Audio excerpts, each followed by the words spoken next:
کچھ احکام اللہ تعالیٰ کے ایسے ہیں جس میں شوہر کی ذمہ داری ہے، شوہر کی ذمہ داری ہے، اور پھر کچھ حقوق قرآن میں ایسے ہیں، کچھ حلال اور حرام، کچھ ذمہ داریاں ایسی ہیں، وہ آپ مرد ہیں یا عورت ہیں کوئی فرق نہیں پڑتا، آپ خود ذمہ دار ہیں۔ گھر کو سیٹل کرنے کا، گھر کا معاملہ، گھر میں سکون قائم کرنا، اسکن کے معنی یہ بھی ہیں، قرآن میں جو دوسری آیت ہے لِتَسْكُنُوا إِلَيْهَا، اسی کی طرح وَمِنْ آيَاتِهِ أَنْ خَلَقَ لَكُم مِّنْ أَنفُسِكُمْ أَزْوَاجًا لِتَسْكُنُوا إِلَيْهَا، سورۃ الروم، تاکہ تم ان کی طرف سکون حاصل کرو۔ سکون، گھر کا سکون کس کی ذمہ داری ہے؟ شوہر کی۔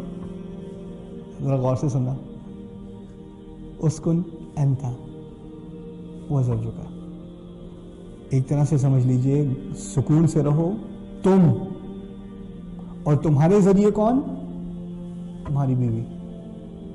ہم کہتے ہیں گھر میں سارا فساد پھیلتا ہے بیگم کی وجہ سے، اللہ تعالیٰ کہنے ذمہ داری فساد ختم کرنے کی کس کی ہے؟ سکون کی ذمہ داری کس کی ہے؟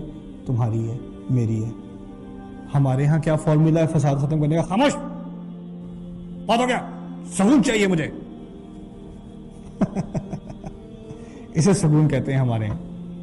یہ ہماری خاص تفسیر ہے قرآن کی، پاکستانیوں کے لیے خاص بنوائی ہے ہم نے۔ سکون سمجھنے کی کوشش کیجئے کیا بات کی جا رہی ہے، بڑی بڑی بھاری بات کی جا رہی ہے۔ اصل میں اگر اس آیت کو سمجھنا ہے تو آپ قرآن کے تمام انبیاء جن کا رول شوہر کا رول، قرآن میں تمام ان عظیم شخصیتوں کا رول جنہوں نے شوہر کا رول کا دور ادا کیا، ان کا مطالعہ کیجئے، آپ کو پتہ چلے گا اسکن کے کیا معنی ہے۔ رسول صلی اللہ علیہ وسلم کے معاملے میں کتنی مرتبہ ہوا کہ ہماری امہات نے ایسی بات کر دی جس کا ان کو غصہ آیا۔ واقعات تو درج ہیں، صحیح حدیث میں بھی درج ہیں، قرآن میں بھی کہیں کہیں ذکر ہے، قرآن میں بھی کہیں کہیں ذکر ہے، یہاں تک کہ کچھ آیات تو ایسی ہیں کہ ہماری مائیں ہیں امہات المؤمنین، ان کے بارے میں آیات پڑھ کے آپ کے کھال کے بال کھڑے ہو جاتے ہیں۔ عسى ربكم ان طلقكن ان يبدله ازواجا خيرا منكن، اس کا رب اگر چاہے تو وہ تم لوگوں کو، تم عورتوں کو طلاق دے دے۔ کن سے بات ہو رہی ہے؟ ہماری ماں سے بات ہو رہی ہے رضی اللہ تعالی عنہن، اور وہ تم سے اچھی والیوں سے شادی کر لیں۔ اللہ، کسی اولاد کو اپنی ماں کے بارے میں یہ بات سننا آسان ہے؟ ہماری ماں سے کہیں زیادہ قیمتی امہات المؤمنین ہمارے لیے، ان کے بارے میں یہ بات بھی کر دی۔ کبھی کبھار ایسی بات ہوتی تھی جس سے رسول صلی اللہ علیہ وسلم خوش نہیں تھے، جس سے کبھی کبھار اللہ تعالیٰ خود خوش نہیں تھے، ایسی بات بھی ہوئی ہے۔ لیکن پھر بھی رسول صلی اللہ علیہ وسلم کا اپنا کیا طرز عمل تھا؟ انہوں نے خود کبھی اپنی آواز اونچی کی؟ کہاں ملتا ہے آپ کو ہاتھ اٹھایا؟ کہاں ملتا ہے؟ لوگ کوٹ کرتے ہیں قرآن کی آیت وَضْرِبُوهُنَّ، پتہ ہے نہیں کہاں کی بات کر رہے ہو کچھ شرم کر لو، قرآن تھوڑا پڑھ لو کوٹ کرنے سے پہلے۔ جہاں اپنے غرض کی بات کرنی ہوتی ہے وہاں کوٹ کرنے کو پہنچ جاتے ہو۔ والدین کو کچھ قرآن نہیں پتا سوائے وَبِالْوَالِدَيْنِ احسانا، اور کچھ نہیں پتا، ٹھیک ہے نا؟ جو اپنے مطلب کی بات ہے وہ پتا ہے، باقی دین کا کوئی لینا دینا کچھ نہیں۔ دیکھیے اسکن کے معنی یہاں یہ ہیں کہ مرد صبر کا مظاہرہ کرے، دین سکھائے، جب گھر میں جھگڑا ہو رہا ہو تو یہ نہ کہ مجھے تک مت کرو خود ہی سمجھو، وہ خود درمیان میں جا کر صلح کرے، سب کو تسلی دے۔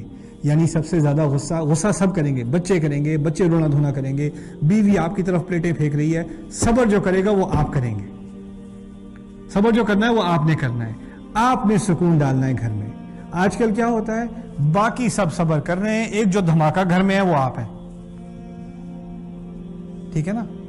یہ اس سے بالکل الٹی بات ہو رہی ہے۔ قرآن کی روح سے ہم بات کرتے ہیں دینی حکومتیں قائم کرنے کی، یار دینی گھر تو قائم کر لو، گھر کی حکومت تو دین والی ہو جائے۔ ہم باتیں کرتے ہیں بڑی بڑی علمی باتیں، سپریم کورٹ کی باتیں اور ادھر کی، یار تم گھر کے کورٹ کو تو ٹھیک کر لو یار، تھوڑا سا گھر میں تو سکون ہو جائے۔ ثم لتسألن یومئذ عن النعیم، تمہیں اس دن تمام نعمتوں کے بارے میں پوری تفصیل سے پوچھا جائے گا، قسم سے پوچھا جائے گا تم سے۔ دیکھیے اس میں میں یہ نہیں چاہتا کہ آپ کی بیوی آپ سے میچ جیتے یا آپ اپنی بیوی سے میچ جیتے، مسئلہ یہ ہے کہ ایک دن آنا ہے، میں نے اور میری بیوی نے، آپ نے اور آپ کی بیوی نے اللہ تعالیٰ کے سامنے کھڑا ہونا ہے۔ اور ہم نے یہ نہیں، اس دن جیت اور ہار جو ہماری آپس کے جھگڑوں میں جیت اور ہار ہوتی ہے نا، اس کی کوئی قیمت نہیں ہے۔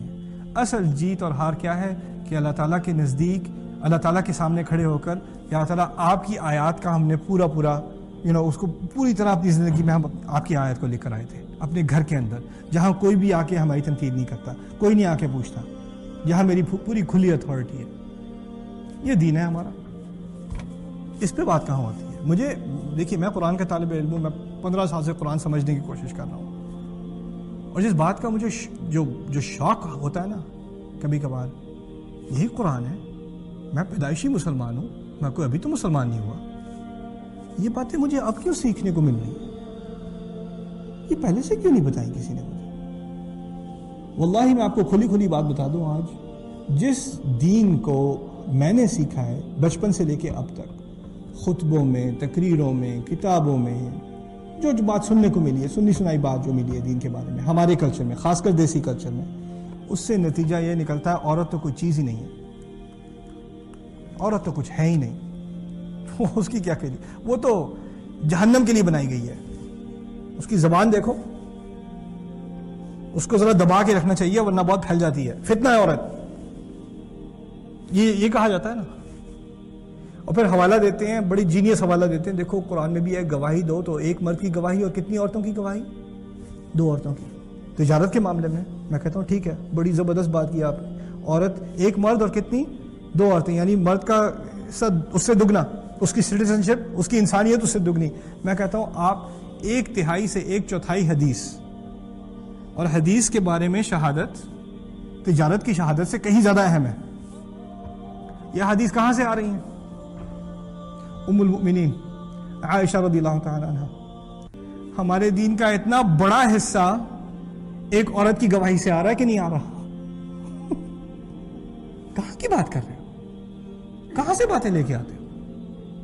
سنی سنائی بات ادھر سے، اور ہم نے اپنی دین کی ایک تصویر اتنی بدصورت تصویر کھینچی ہے، جو قرآن کی تصویر سے اتنی دور، ہمارے نبی کی سنت کی تصویر سے اتنی دور صلی اللہ علیہ وسلم، کہ میں جتنا مطالعہ کرتا ہوں چیزوں کو، اور جتنا علماء کے ساتھ بیٹھ کے میں بحث کرتا ہوں، میں حیران ہو جاتا ہوں کہ یار یہ تو میں تو سمجھتا تھا کہ غیر مسلمانوں کے ہاں بڑا غلط امیج ہے اسلام کا، اور غیر مسلم کو چھوڑو، اسلام مسلمان کے دماغ میں جو امیج ہے اسلام کا وہ اتنا الٹا ہو چکا ہے، اسے کہیں دور سے اسلام نہیں نظر آتا، اور اس کے دماغ میں ہے کہ یہی اسلام ہے۔